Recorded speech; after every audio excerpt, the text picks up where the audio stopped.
خبر احاد. جی دیکھیے، مقبول خبر احاد یعنی جو مقبول ہو، قابل قبول ہو، ضعیف نہ ہو. تو مقبول خبر احاد جو قرائن سے گھری ہوئی ہو. اب قرائن کیا ہیں؟ قرائن یعنی یا قرائن سے گھری ہوئی خبر یا حدیث کیا ہے؟ جس کو کچھ زائد امور حاصل ہوں، قبولیت کی شرطوں کے علاوہ کچھ زائد چیزیں اسے حاصل ہوں. اب اس کو بہت زیادہ آسان لفظ میں نہیں بیان کر سکتے ہیں. ذہن میں ایسے رکھیے جیسے اگر اس شیخین نے کوئی روایت نقل کی ہو، تو یعنی امام بخاری و مسلم تو مقبول روایت ہے. اب اگر ان بڑے مشائخ کا روایت کرنا بھی ایک طرح سے قرینہ ہے اس کی مضبوطی کا، تو کچھ روایتیں مقبول ہوتی ہیں اور انہیں یہ اعزاز مل جاتا ہے کہ مشائخ نے، بڑے بڑے جو شیخان امام بخاری اور مسلم اس فن کے ہیں، انہوں نے روایت کیا ہے، انہوں نے تخریج کی. تو یہ زائد امور ہے، قبولیت کی شرط سے زائد امر.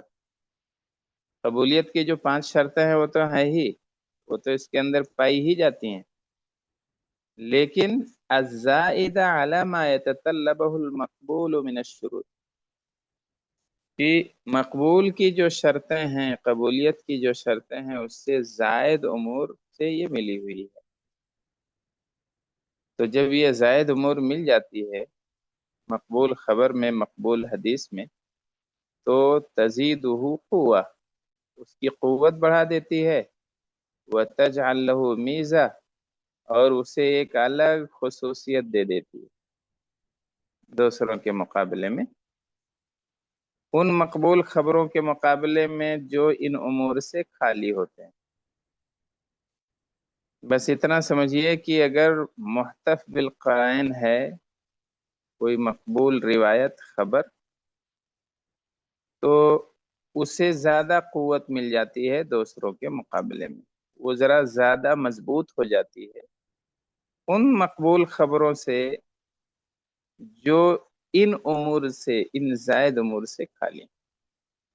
جیسے شیخین نے اگر روایت کیا ہے، امام بخاری و مسلم نے، تو اب انہیں یہ میزہ اور خاصیت حاصل ہو گئی کہ یہ چونکہ امام ہیں اس فن کے، اور ان کی عظمت کی وجہ سے اور صحیح کی تمیز میں ان کی روایتوں کے مقدم ہونے کی وجہ سے، اور علماء کے ان کی کتابوں کو قبولیت کے ساتھ لینے کی وجہ سے. دوسری قسم جو تھی مشہور، جب اس کے مختلف طرق ہوں اور سب کے سب ضعف اور علل سے محفوظ اور پاک ہوں. ایسے ہی وہ خبریں مسلسل جو ماہرین اور بڑے بڑے ائمہ کرام سے کنٹینیو آئی ہوئی ہو، جیسے امام احمد کی روایت شافعی سے، شافعی کے امام مالک سے. اور اس کا حکم کیا ہے؟ اس کا حکم یہ ہے کہ مقبول خبروں، جو مقبول خبر احاد ہیں، ان پر اسے ترجیح حاصل ہوگی اگر تعارض ہو جائے. اب آگے آج کا جو درس ہے، المقصد الثانی، دوسرا مقصد، محتف بالقرائن کی بات ہو گئی جو کچھ ایکسٹرا قرائن سے گھری ہوئی ہو. اب مقصد ثانی میں کیا ہے؟ تقسیم الخبری المقبول الى معمول به وغیر معمول به. خبر کی تقسیم، خبر مقبول کی تقسیم، ہاں، یعنی وہ خبر جو قابل قبول ہو. تو بہت سی ایسی روایتیں آپ کو ملیں گی جو صحیح تو ہیں، قابل قبول تو ہیں، لیکن ان پر عمل نہیں ہے. اب اس کے کچھ وجوہات ہیں، ابھی آگے آئے گا۔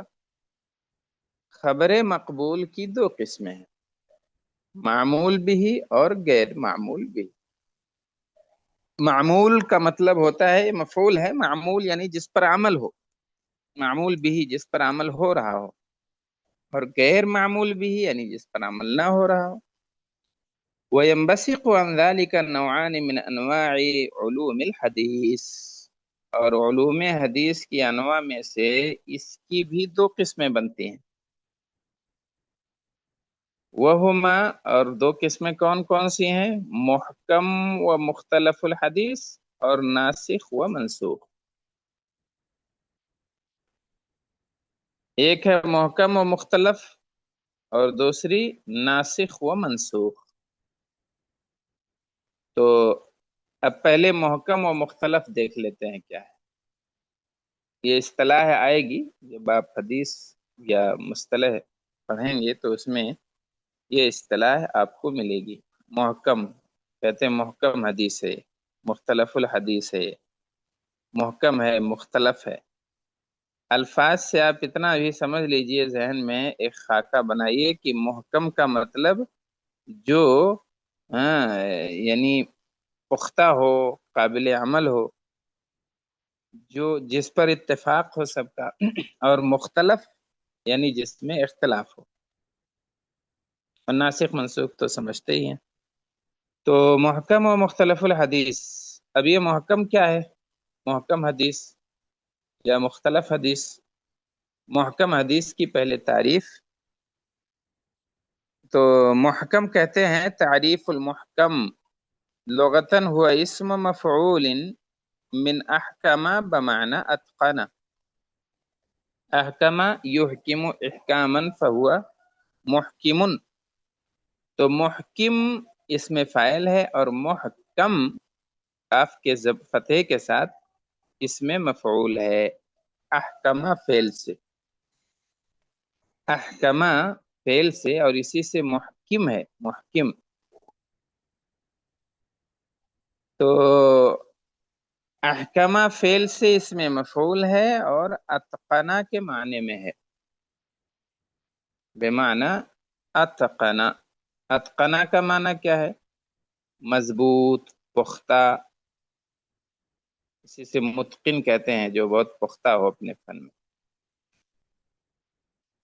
تو اتقان کہتے ہیں، اتقان پختگی، مضبوطی۔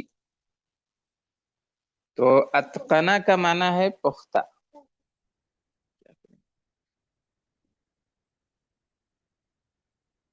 تو اتقنا یعنی پختگی، مضبوطی، اسی کے معنی میں احکمہ بھی ہے۔ اور محکم یعنی پختہ، اور لفظاً کیا ہے یہ؟ اس میں مفعول ہے، احکمہ فعل سے، اتقنا یعنی مضبوطی کے معنی میں ہے۔ اب اصطلاحی تعریف دیکھیے، هو الحدیث المقبول الذي سلیم من معارضة مثله۔ وہ مقبول حدیث جو اپنے جیسی معارض حدیث سے محفوظ ہو، یعنی جو صحیح حدیث کسی صحیح حدیث سے ٹکرا نہ رہی ہو، وہ محکم ہے۔ اور ظاہر ہے جو ٹکرا رہی ہو مختلف ہے۔ تو محکم حدیث وہ ہے، وہ مقبول حدیث ہے جو کسی معارض سے محفوظ ہو، یعنی کوئی ٹکرانے والی حدیث نہ ہو اس کے مقابلے میں۔ اور حدیث کیسی ہو؟ جو ضعیف نہ ہو۔ ضعیف حدیث صحیح حدیث سے ٹکرا نہیں سکتی ہے، جب وہ قابل قبول ہی نہیں ہے تو ٹکرائے گی کیا؟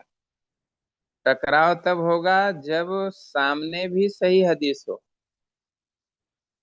ایک حدیث صحیح ہو اور ایک اور صحیح حدیث ہو، وہ ٹکرا رہی ہو۔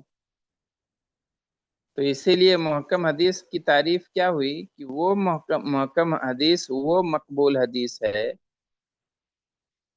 جو محفوظ ہو اپنے جیسی کسی معارض حدیث سے،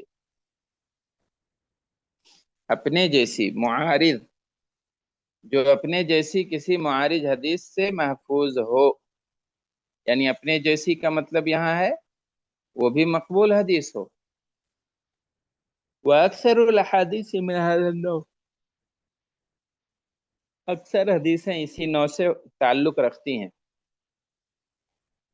وَأَمَّا الْأَحَادِيثُ الْمُتَعَارِضَةُ الْمُخْتَلِفَةُ فَهِيَ قَلِيلَةٌ جِدًّا بِالنِّسْبَةِ لِمَجْمُوعِ الْأَحَادِيثِ، اور رہیں وہ حدیثیں جو متعارض ہیں، مختلف ہیں، فَهِيَ قَلِيلَةٌ جِدًّا تو بہت کم ہیں مجموعی احادیث کی نسبت سے. مجموعی احادیث کی نسبت سے اگر دیکھیں تو باہم ٹکرانے والی اور مختلف حدیثیں بہت کم ہیں. تو مختلف یعنی جو صحیح حدیثیں، مقبول حدیثیں باہم ٹکرا رہی ہوں، معارض ہوں، تو یہ بہت کم ہے مجموعی حدیث کی نسبت سے. اچھا، اب اس کے بعد یہ تعریف ہو گئی. آپ تعریف ذہن میں رکھیے. محکم کی تعریف لغوی یہ ہے کہ یہ اس میں مفعول ہے، احکمہ سے، اور اتقنا کے معنی میں ہے، پختگی اور مضبوطی. اصطلاحی تعریف وہ مقبول حدیث جو اپنے جیسی معارض حدیث سے پاک ہو، محفوظ ہو. مقبول حدیث جو معارض سے پاک ہو، ٹکرائے نہ. اور یہ زیادہ تر اسی نوع کی حدیثیں ہیں، ٹکراتی نہیں ہیں. وہ ہمیں لگتا ہے ایسے بظاہر کے ٹکرا رہی ہیں، لیکن ٹکرانے والی روایتیں نہیں ہیں. صحیح حدیث سے نہیں ٹکراتی.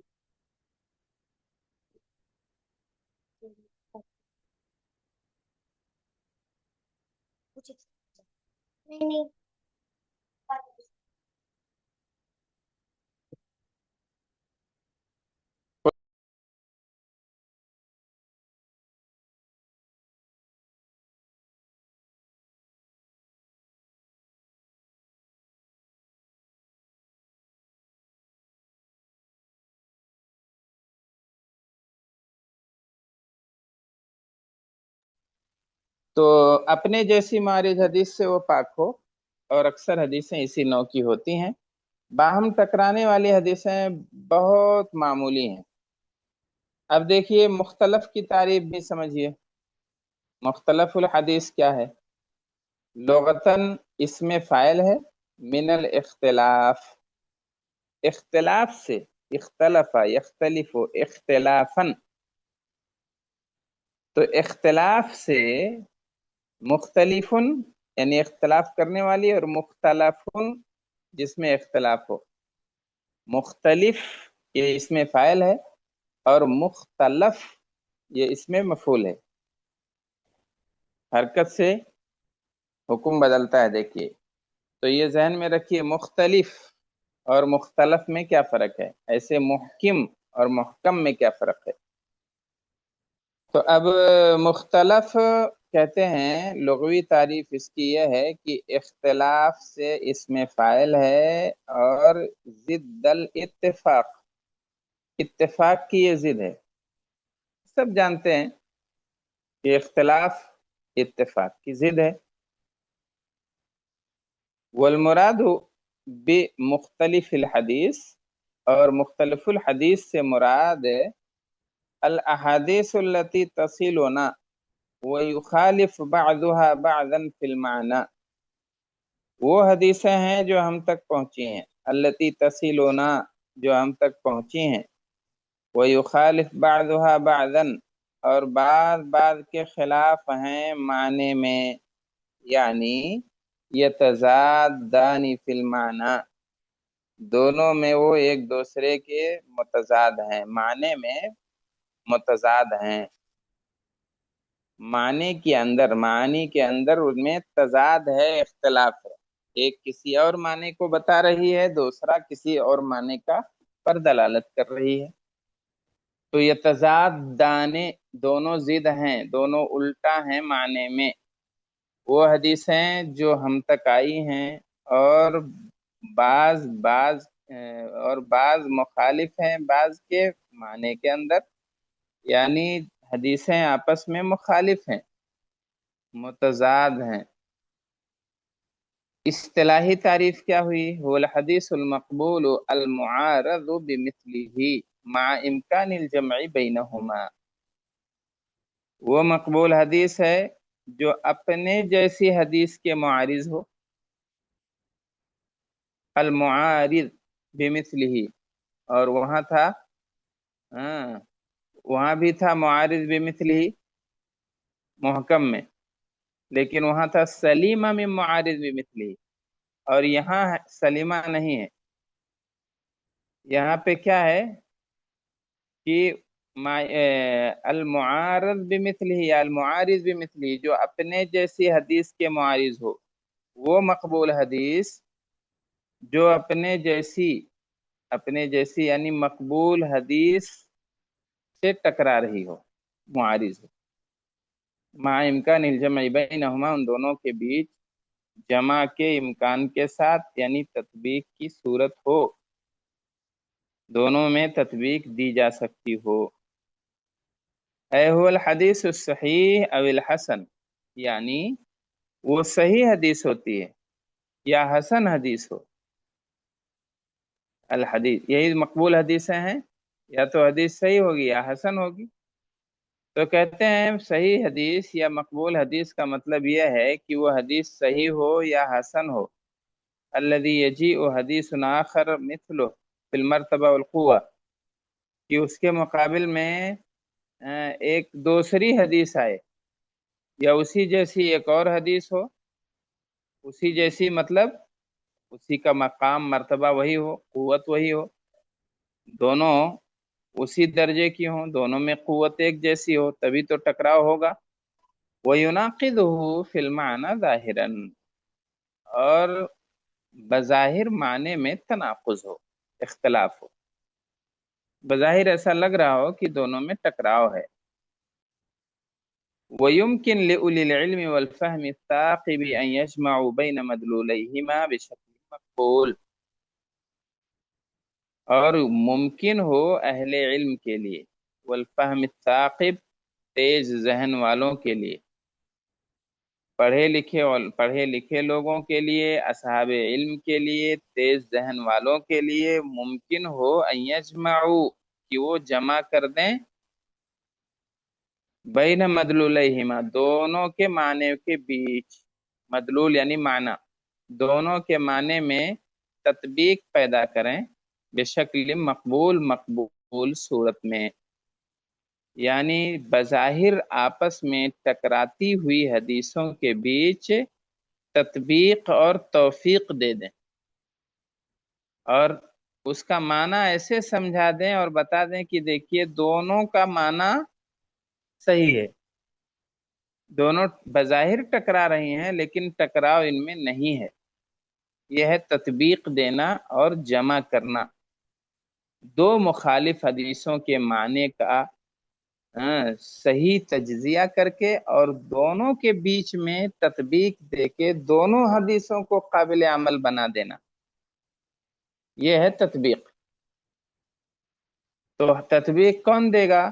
سب تو نہیں دے پائیں گے، اہل علم کا کام ہے، علامہ اور ائمہ کا کام ہے، تو ان لوگوں نے تطبیق دیا ہے۔ اگر کچھ حدیثیں ایسی ہیں کہ جو ایک درجے اور ایک قوت کی ہیں، آپس میں ٹکرا رہی ہیں، یعنی صحیح حدیث ہے، صحیح حدیث اس سے ٹکرا رہی ہے، یا حسن حدیث ہے، حسن حدیث اس کے مقابل میں آ رہی ہے، تو یہ ایک درجے کی حدیثیں ہیں۔ اب بظاہر معنی میں جب ٹکراؤ ہے، تضاد ہے، تو اس تضاد کو علماء اور فہامہ، علامہ فہامہ ماہرین علماء اسے دور کرتے ہیں اور اس کا صحیح معنی بتا کے ان میں تطبیق دے دیتے ہیں۔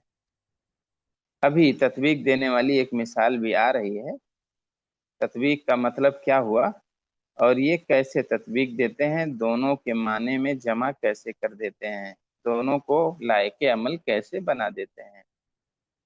تو ابھی تک ہم لوگوں نے صرف اتنا دیکھا ہے کہ محکم کی تعریف کیا ہے اور مختلف کی تعریف کیا ہے، محکم کی لغوی تعریف اور مختلف کی لغوی تعریف، لغوی اور اصطلاحی۔ تو محکم اس میں مفعول ہے، احکمہ سے اتقنا کے معنی میں ہے، اور اصطلاحی تعریف محکم کی یہ ہے کہ وہ مقبول حدیث ہے جو اپنے جیسی کسی حدیث سے ٹکرا رہی ہو۔ مختلف کی لغوی تعریف کیا ہوئی کہ یہ اختلاف سے اس میں فاعل ہے، اتفاق کے ضد، اور اصطلاحی تعریف یہ ہے کہ یہ وہ مقبول حدیث ہے جو اپنے جیسی حدیث سے ٹکرا رہی ہو۔ محکم وہ مقبول حدیث جو اپنے جیسی حدیث کے معارض ہو، محکم وہ مقبول حدیث، مختلف وہ محکم حدیث، مختلف وہ مقبول حدیث جو اپنے جیسی کسی حدیث سے ٹکرا رہی ہو۔ ادھر ہے مقبول حدیث، یہاں بھی مقبول حدیث، یعنی محکم بھی مقبول ہی حدیث ہوتی ہے اور مختلف بھی مقبول حدیث ہوتی ہے، لیکن محکم معارض سے پاک ہوتی ہے اور مختلف یہ معارض سے پاک نہیں ہوتی ہے، بلکہ اس کا ٹکراؤ ہوتا ہے اپنے جیسی کسی اور حدیث سے، بس۔ اچھا، تو کہہ رہے ہیں کہ یہ جو جمع ہے بین الحدیثین، دو حدیثوں کے بیچ میں جو جمع کرتے ہیں وہ علماء کا کام ہے۔ مثال ہے، تیسرے نمبر پر مثال دیکھ لیں تاکہ اور واضح ہو جائے معاملہ۔ حدیث ہے لا عدوہ ولا طیرہ، نہ تو عدوہ ہے نہ طیرہ ہے۔ عدوہ کہتے ہیں بیماری کا متعدی ہونا، تعدی ہونا یعنی ایک دوسرے سے لگ جانا، چھوت چھات والی بیماری، کہ کسی کو ہے دوسرا اس کے ساتھ بیٹھے گا تو اس کو بھی وہ بیماری پکڑ لے گی، تو یہ ہے عدوہ۔ کسی کو خارش کی بیماری ہے، کوئی سوچے اس کے ساتھ بیٹھوں گا تو مجھے بھی خارش کی بیماری ہو جائے گی، تو یہ عدوہ کہتے ہیں۔ اس حدیث میں آپ صلی اللہ علیہ وسلم نے کہا، دونوں حدیثیں صحیح ہیں، دیکھو، لا عدوہ ولا طیرہ، الذی رواہ مسلم، اسے امام مسلم نے روایت کیا۔ حدیث کا کیا مطلب ہوا؟ عدوہ نہیں ہے، نہ تو طیرہ ہے، یعنی بیماری متعدی نہیں ہے، ولا طیرہ، نہ تو فال لینا درست ہے۔ طیرہ پرندے کو اڑاتے تھے، داہنے جانب اڑ کے اگر چلا گیا تو کہتے تھے کہ اچھا فال ہے، کام کرو آگے بڑھو، بائیں جانب اڑ کے چلا جاتا تھا تو کہتے تھے برا فال ہے، اقدام مت کرو۔ یا ایسے ہی ابھی بھی بہت سارے سماجوں میں بھی، ہمارے مسلمانوں میں بھی ہے کہ اگر صبح صبح نکلے، بلی اگر راستے سے گزر گئی تو کہیں گے بلی نے راستہ کاٹ دیا، اب جانے لائق نہیں ہے، تو یہ بدفعلی ہے، بدفعلی، بدون عین، بدفعلی۔ تو فال لینا، چاہے وہ اچھا فال ہو یا برا فال، برا فال ہے تو بد فالی، اور اچھا فال لینا ہے تو کہتے ہیں اس کو اچھا فال لینا۔ تو نہ تو عدوہ ہے نہ تو طیرہ ہے، نہ بیماری متعدی ہے نہ فال لینا صحیح ہے۔ یہ روایت ہے صحیح مسلم کی، یعنی یہ روایت درست اور صحیح ہے، مقبول روایت ہے۔ دوسری کیا حدیث ہے؟ ما حدیث فر من المجزوم فرارک من الاسد، بھاگو تم مجزوم سے جس کو جزام کی بیماری ہو، کوڑھ کی بیماری، جس میں بدن کے اعضاء سڑ سڑ کے گرنے لگتے ہیں، یہ خطرناک بیماری ہے، ایسے ہی کٹ کٹ کے گرنے لگتے ہیں، آدمی مر جاتا ہے۔ تو کوڑھ والی بیماری، مجزوم اس آدمی، اس بیمار کو کہتے ہیں جس کو کوڑھ کی بیماری ہو۔ تو حدیث میں کیا ہے؟ فر، بھاگو، کوڑھ والے بیمار کے پاس سے، فرارک من الاسد، ویسے ہی جیسے شیر سے بھاگتے ہو۔